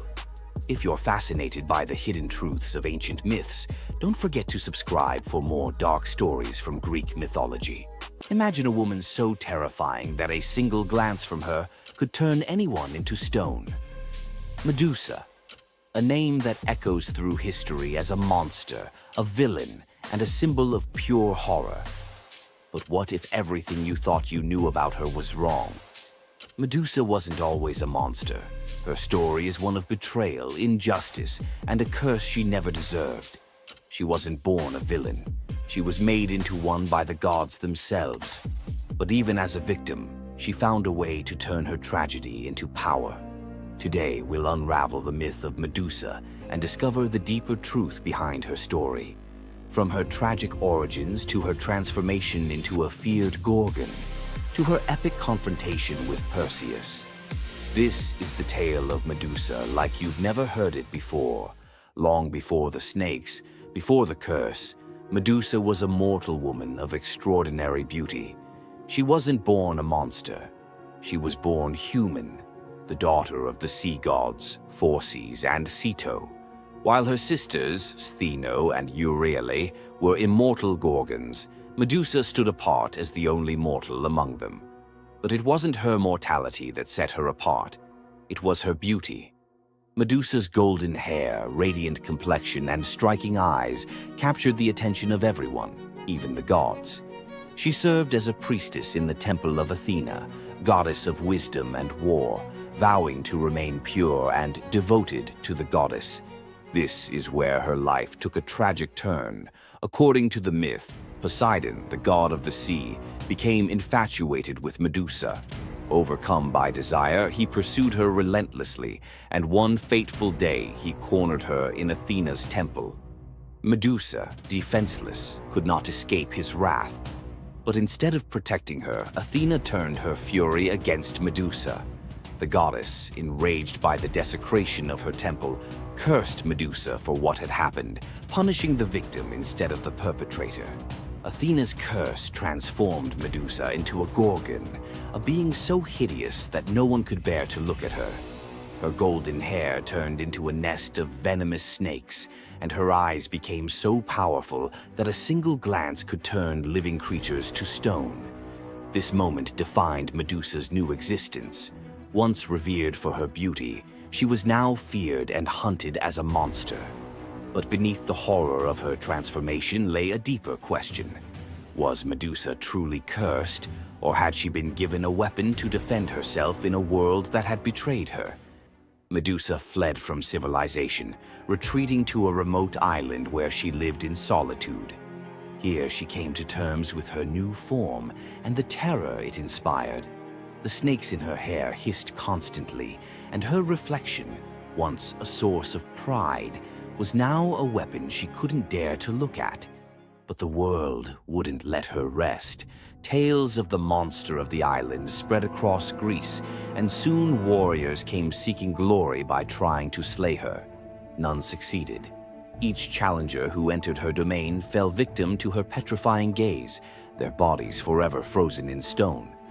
Medusa's life became one of survival, fending off those who sought to destroy her while grappling with the isolation of her curse. She was trapped in a cycle of violence she didn't choose, but couldn't escape. As the years passed, Medusa's story became twisted. In the eyes of mortals, she was no longer the victim of a cruel curse, but a monster to be feared. The tragic young woman was lost to legend, replaced by the image of a terrifying villain. Enter Perseus, a young demigod with a destiny to fulfill. Tasked with bringing back Medusa's head as proof of his strength, Perseus embarked on a perilous journey to find her. But unlike the warriors before him, Perseus wasn't relying solely on his skill. He had the favor of the gods. Athena and Hermes provided Perseus with gifts to help him on his quest. Winged sandals to fly, a reflective shield to avoid Medusa's gaze, and a sword sharp enough to cut through anything. Most importantly, he was given a magical bag to safely carry her severed head.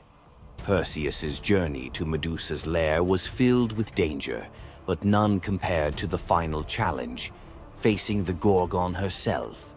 When Perseus arrived, Medusa was sleeping. For the first time in years, she looked peaceful, an almost human reminder of who she once was. But Perseus couldn't afford to hesitate. Using the reflective shield as a mirror, he avoided her petrifying gaze and struck with precision, severing her head in one swift motion. The blood that spilled from Medusa's neck gave birth to two incredible beings, Pegasus, the winged horse, and Chryser, a golden giant.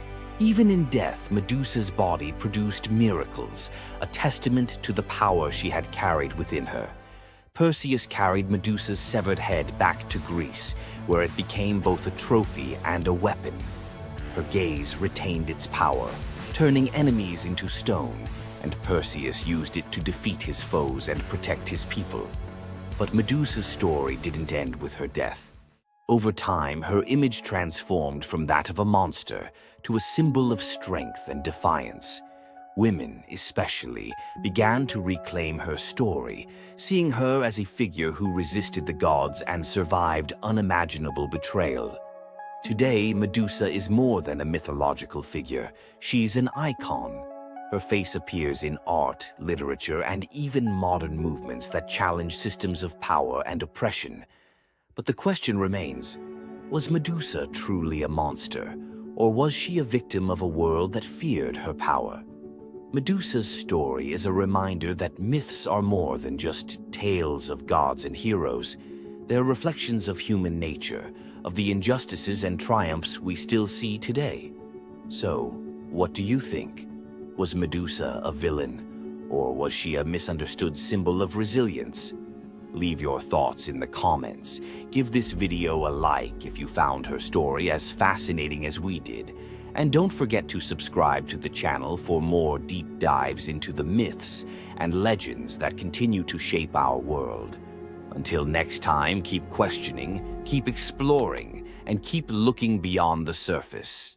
Imagine being one of the greatest hunters in the world, known for your unmatched speed and skill. But despite all your abilities, your destiny is determined by a simple golden apple.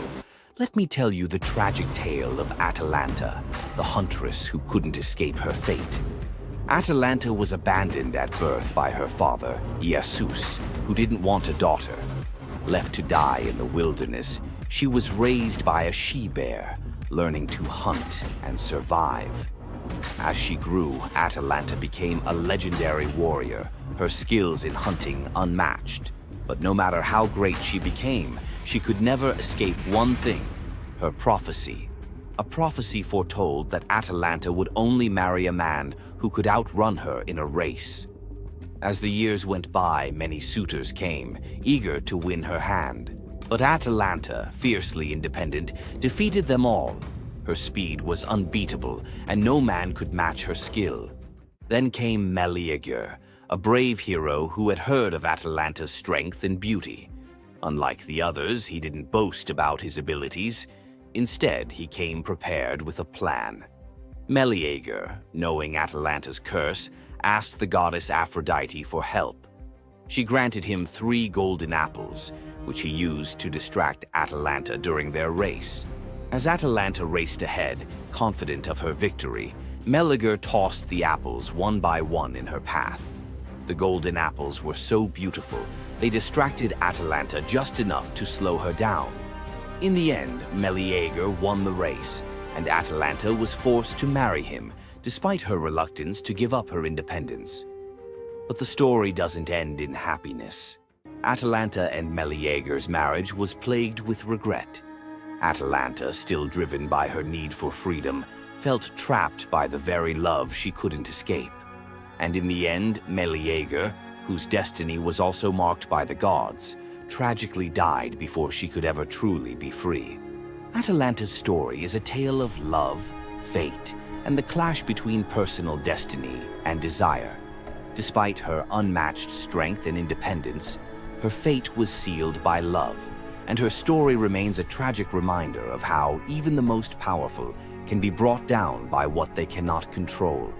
If Atalanta's bittersweet story of fate and love left you in awe, subscribe for more untold Greek myths and the heroes who shaped the ancient world. Hor, the thunder god, woke up to find his greatest nightmare had come true. Mjolnir, his mighty hammer that could level mountains and control lightning itself, was gone. Without it, the thunder god was powerless, vulnerable, and mocked. The weapon that defined his very identity as protector of Asgard had vanished without a trace. But what happened next would humiliate him more than any defeat in battle. To get his hammer back, Thor would have to do something that went against every fiber of his warrior identity. You won't believe the disguise he ends up in. It all began on what should have been an ordinary morning in Asgard. Picture Thor reaching for the leather grip that had been at his side for countless centuries, his fingers closing around nothing but empty air. The spot where Mjolnir should rest felt cold and wrong, like a missing tooth that your tongue keeps finding. Thor's morning routine, as predictable as sunrise over Asgard's golden halls, shattered in that single moment of realization. The hammer forged by dwarven masters, the weapon that could summon lightning and level mountains, had vanished without so much as a whisper of sound. The initial shock hit Thor like a physical blow. His hand remained suspended in space, still reaching for what wasn't there. Then panic crept in, cold and relentless. He let out a blood-curdling roar of sheer rage, the whole palace trembling. Without Mjolnir, he was powerless, vulnerable, and mocked, stripped of the weapon that made him Asgard's primary defender. The enemies that prowled the borders of the 9 realms knew about his mighty hammer. They counted on Thor's strength to keep them at bay. Now that strength was gone. Word spread through Asgard's halls faster than wildfire.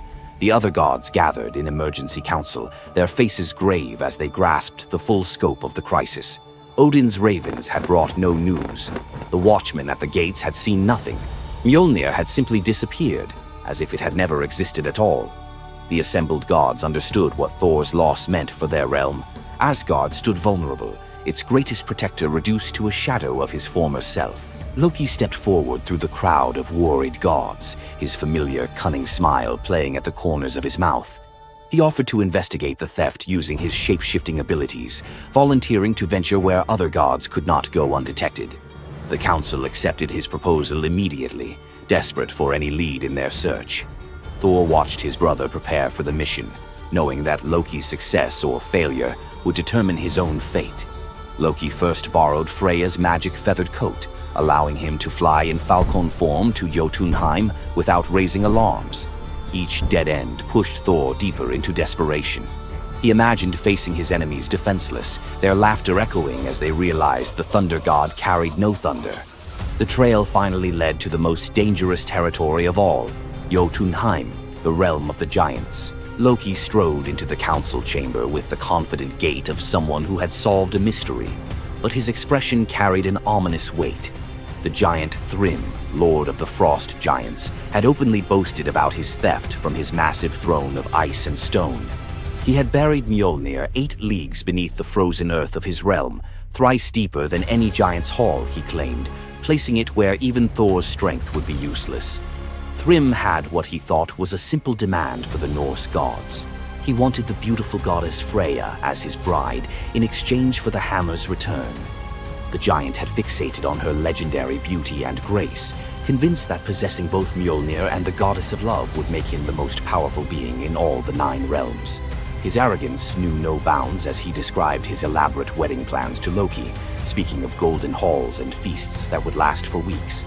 Thrym believed the gods had no choice but to accept his terms. When Loki spoke to the council about Thrym's demand, the council fell silent.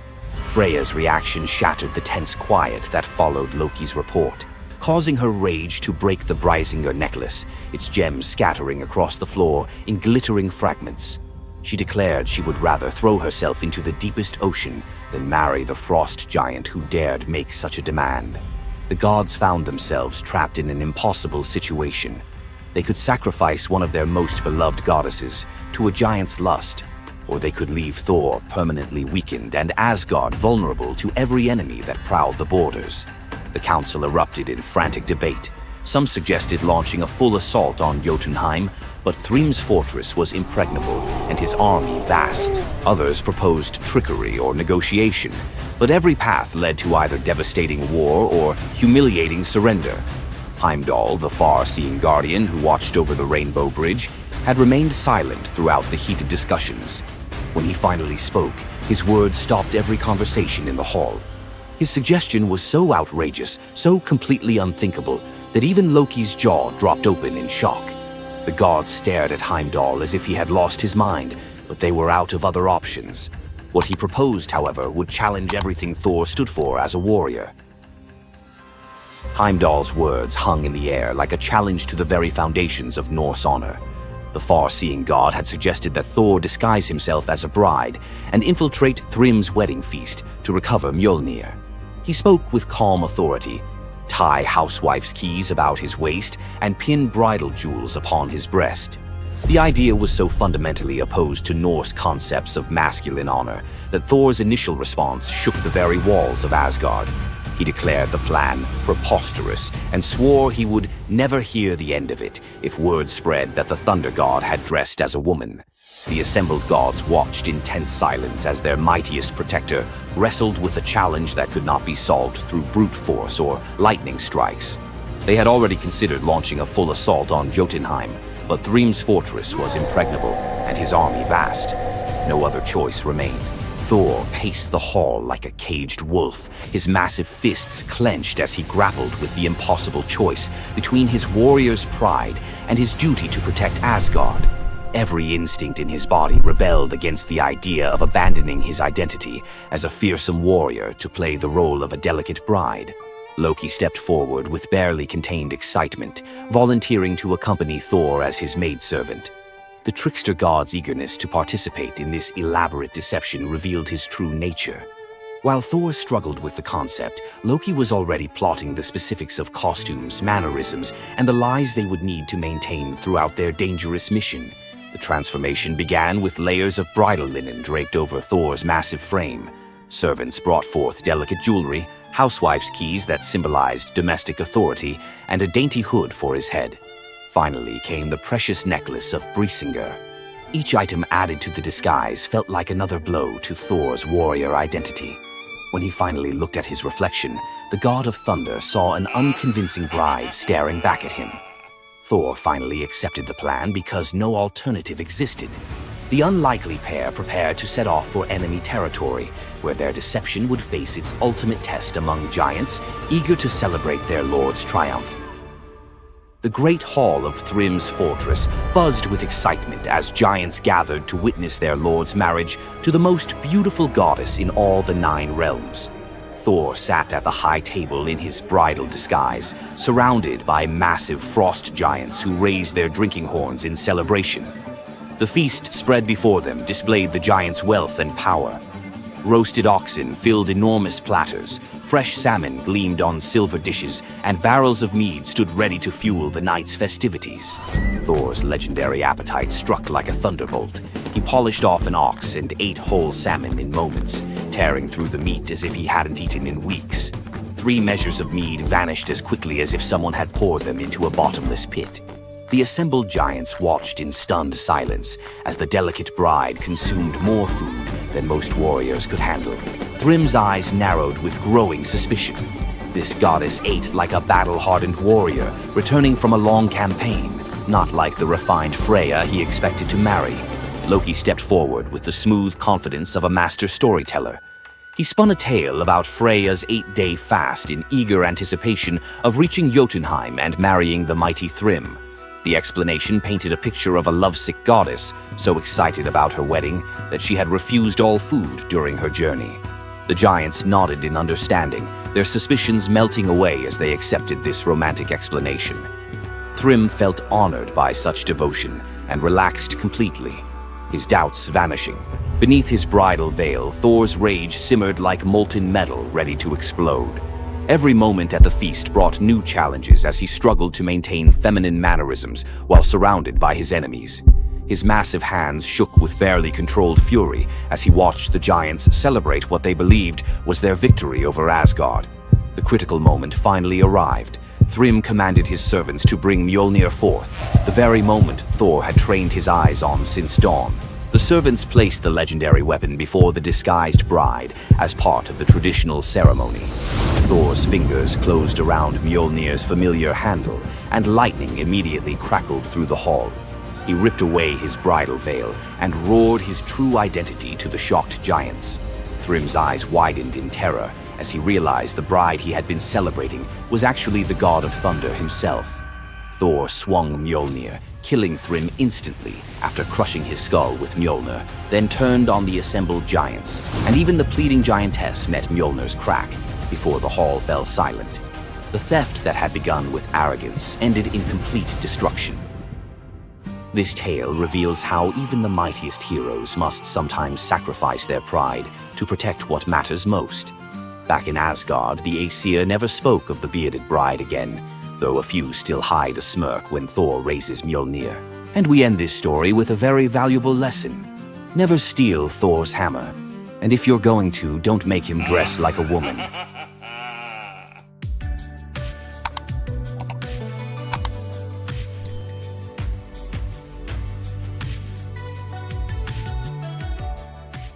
Welcome back, lore hunters.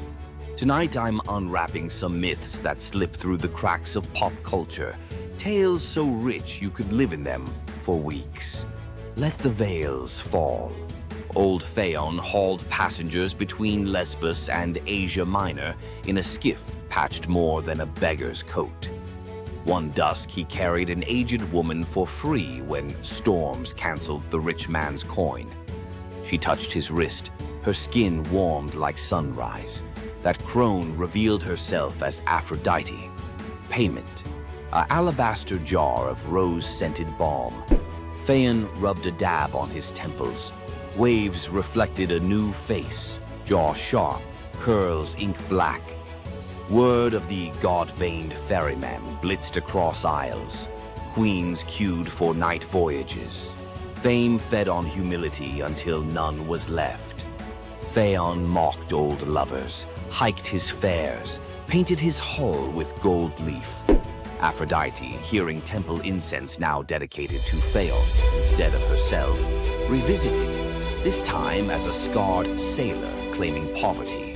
Rebuked, she cursed the bomb to invert. Every admiring gaze would now age him a year.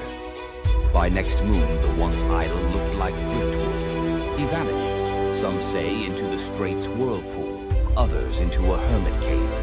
Poets still swear his ghostly skiff appears on starless nights. If you board, you arrive at dawn a decade older, pockets full of rose petals that rot before noon. Queen Althea of Calydon screamed through her labor as the hearth fire hissed.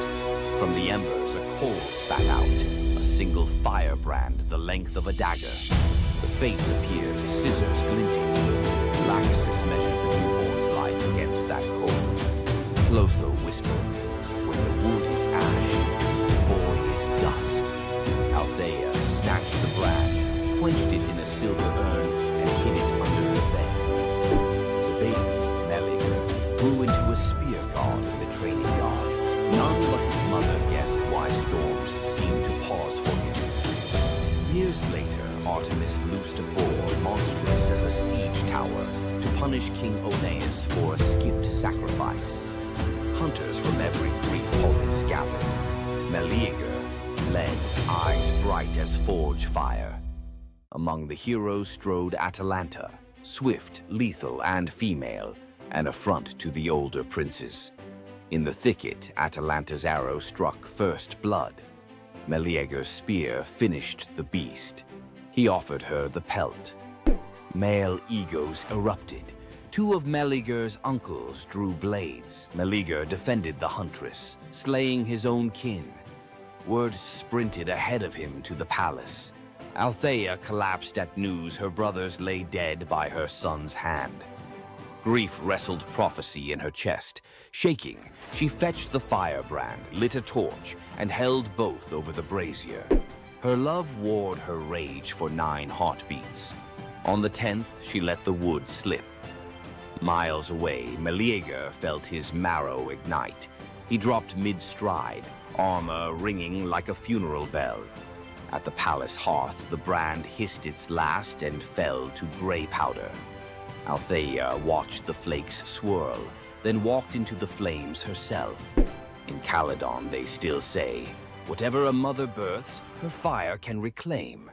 Young Cyparissus roamed Chios with a bronze shepherd's crook taller than himself.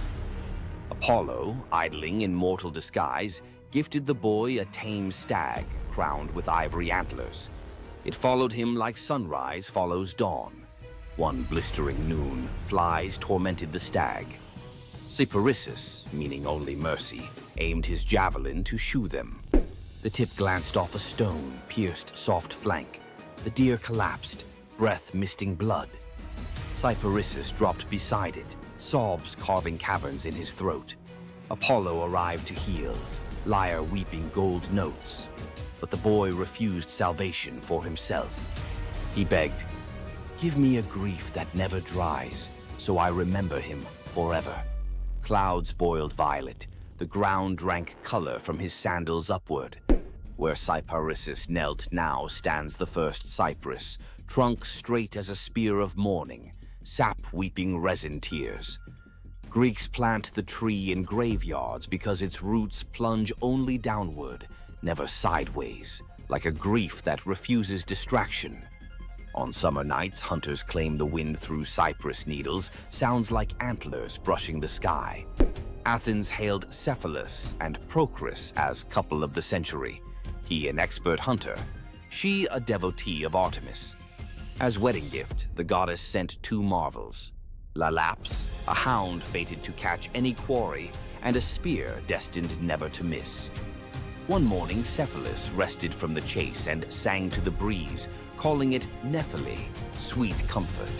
The dawn goddess Eos, eavesdropping, snatched him skyward, offering immortality. He pined for Procris. Eos scoffed, she'll betray you. Suspicion slid under his skin like splintered arrow reeds. Cephalus returned in disguise, bribing servants to hint Procris had strayed. At twilight, she arrived in the woods, masked, to spy on him first. Hearing rustle, Cephalus loosed the divine spear toward the sound. It cannot miss. The mask tore away, Procris's eyes wide as shattering glass. She fell against his chest, whispering only, "The breeze, remember?" Cephalus buried her on Mount Hymettus, pinned the fatal spear beside the grave, and leashed Laiolaps there eternally.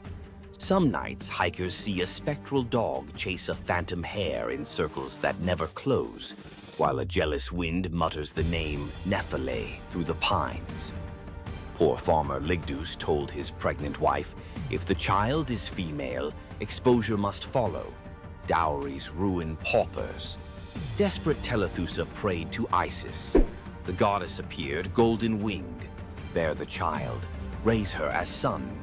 Baby Iphis arrived. They bound her chest, taught her spearcraft, named her heir. At 13, Iphis was betrothed to radiant Ianthe, who adored her future husband. Iphis loved her too, but carried a secret that tore her apart. Nights she begged Isis, either unmake love or unmake lie. Eve of the wedding, Iphis roamed the temple till exhaustion. At midnight, statue eyes flashed, muscle quaked under skin, voice dropped like falling figs. When dawn trumpets blew, Iphis emerged, broad-shouldered, jaw square, still wearing mother's hopes, but now truth-shaped. Ceremony erupted in double amazement. A father spared from murder, a bride gaining the groom her heart already knew, a city given a living parable that gods can edit flesh the way poets edit verse. On anniversaries, Crete's couples exchange braided veils, symbol that love may bend rules when petitioned with courage. Satyr-blooded Ampelus dazzled Dionysus. Youth swagger, curls like grape tendrils. He rode a bull through vineyards, boasting he was braver than the god. Dionysus, half teasing, half testing, sent a gadfly. The bull bucked. Ampelus flew, spine meeting earth with a wet crack. Thunderclouds curdled purple. Grief-stricken, the god plucked the corpse's heartbeat, planted it. From ribs sprouted twisting vines, from fingers curling shoots. First grapes. He fermented their juice with tears, naming the wine Ampelosios, the taste of regret. Every toast pours a little myth, sweetness chased by sting. Drink deep and you repeat the boy's brag, but this time, hopefully, know when to dismount. On the gray docks of Anthedon, a lone fisherman named Glaucus noticed something odd. Every fish he caught leapt back into the sea after flopping across a patch of wild green herbs. His curiosity, half hunger, half science, won. He tasted one leaf. A heartbeat later, his pulse throttled like a war drum. Gills tore open on his neck. Terrified, he dove overboard and discovered he could breathe brine like air. In the midnight blue below, sea deities gathered, nereids swirling like living lace, old Phorcys with crab shell crown. They greeted the newcomer, then forced a cup of ichor on him. Drink, forget the shore. Visions blitzed his skull, shipwrecks yet to come, lovers yet to drown. Prophecy is a toxin that never metabolizes. Glaucus tried to surface, to hug his aging mother, but every wave slapped him back. Barnacles crusted over his old rowing calluses. He practiced his new craft instead, whispering tides to sailors, trading secrets for offerings of bronze and bread that sank unreachable. Legend says if you stare into rough surf and hear your own name, it's Glaucus warning you to turn home. Ignore him, and you join his choir. Another voice lost to the deep. In Attica ruled Periphas, so just that subjects built temples to him, not Zeus. Offerings piled higher than to Olympus. Flattery sharpens divine talons. Thunderhead over the palace. As lightning coiled to strike, Apollo intervened. "Spare the righteous, punish the praise." Zeus relented, halfway. Before the court's eyes, Periphas's flesh rippled into plumage, arms broadened into storm-breaker wings. His queen begged accompaniment, became an osprey. Throne room glittered with abandoned gold. Zeus decreed the new eagle his personal herald. Immortal, hungry for serpents of hubris. Every lightning flash, tradition holds Periphas scouts ahead, making sure no mortal altars bear the wrong name again. Arcadian huntress Callisto pledged lifelong virginity to Artemis. Oaths echo loudest in forest silence. Zeus, disguised as Artemis, tricked Callisto when her secret pregnancy showed. The real goddess burned with double fury, betrayed and impersonated. Artemis transformed the girl into a shaggy bear. Callisto's newborn, Arcus, left human. Years later, on a hunt, Arcus drew bow at the lunging bear, unaware it was his mother. Zeus intervened, flinging both into the sky as Ursa Major and Ursa Minor. They circle Polaris forever, never touching, an eternal near miss engraved in stars. Notice how each story spins one spindle. Desire collides with destiny, and form shatters. Greek myth isn't merely about gods showing off, it's about limits, and the instant you cross them, reality melts and recools into shapes that remember the crime. Which of tonight's transformations branded you hardest? Firebrand, spear, cypress, rose curse, or braided veil? Write its name in the comments, but add one line. If this myth were my life lesson, I'd finish the sentence. Best confession gets read on next episode, immortal as any Greek hero. Slap that like if you felt the heat of Meleager's log or the sea spray of Phaon's oars. Subscribe and ring the bell so the algorithm threads your name into our next tapestry. Remember, stories are sparks. Hold them too lightly and they fade. Grip them too hard and they burn. Find your balance. See you in the weave. Heroes, monsters, tragedies, you know the drill. Tonight we flip the script. Some little-known tales where wit, nerve, or kindness earn outright miracles. Glass number 1 holds a bronze serpent coiled around a sprig of green, and a boy who literally came back sweeter than honey. Knossos in Midsummer smells of rosemary, sea salt, and beeswax. While the court argued harvest taxes, young Glaucus chased a bright blue lizard past the kitchens, through a corridor stacked with amphorae of fermenting honey, and, because small boys fit where gods do not, straight down a ladder into the palace cellars. Down there, the air was syrup thick. Glaucus peered into a half-open jar, hoping to see the lizard's tail. One wobble, a slip, a splash. The honey swallowed his cry, sealed itself like amber, and the cellar went still except for the slow fizz of wild yeast. When the nurse discovered an empty playroom, Minos promised royal exiles, or worse, to anyone who failed to find his heir. Search party